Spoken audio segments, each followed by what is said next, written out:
பல்வேறு இடங்களில் திருட்டு வழக்குகளில் குற்றவாளியான நபரை திருச்சூரில் கைது செய்தனர். சதீஷ் என்ற ஆலியார் ரபிக்கை தான் காவல்துறையினர் கைது செய்தது. மேரிகுளத்தில் கடந்த 30ஆம் தேதி நடைபெற்ற திருட்டு வழக்கில் முக்கிய குற்றவாளிதான் இந்த நபர்.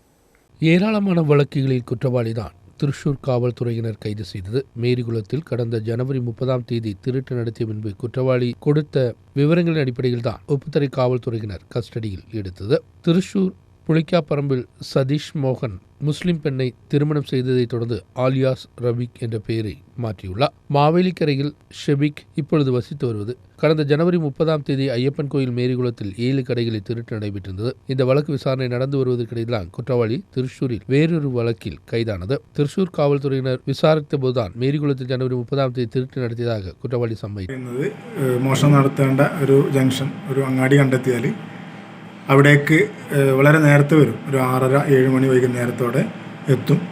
ഒരു പിക്കാസ് അല്ലെങ്കിൽ കമ്പിപ്പാറ ഏതെങ്കിലും കടയിൽ നിന്ന് വാങ്ങിക്കും. അത് കയ്യിൽ വെച്ചിട്ട് ഈ സ്ഥലം നിരീക്ഷിക്കാവുന്നൊരു സ്ഥലത്ത് നേരത്തെ ഇരിപ്പുറപ്പിക്കും. എന്നിട്ട് പോലീസ് പട്രോളിംഗ് വാഹനമൊക്കെ വന്ന് പോയതിനു ശേഷം കടകളുടെ ഷട്ടറിൻ്റെ പൂട്ട് പൊളിച്ച് അകത്ത് കയറി പണവും സ്വർണ്ണവും മോഷ്ടിക്കുന്നതാണ് രീതി.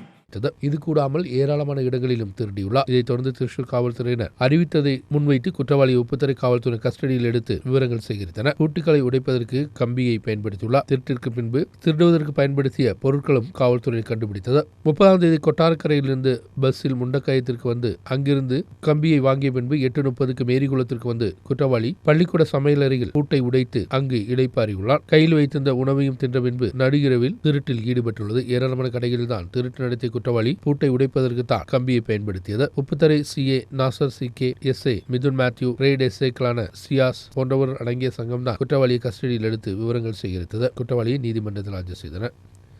நியூஸ் பீரோ கட்டப்பனை.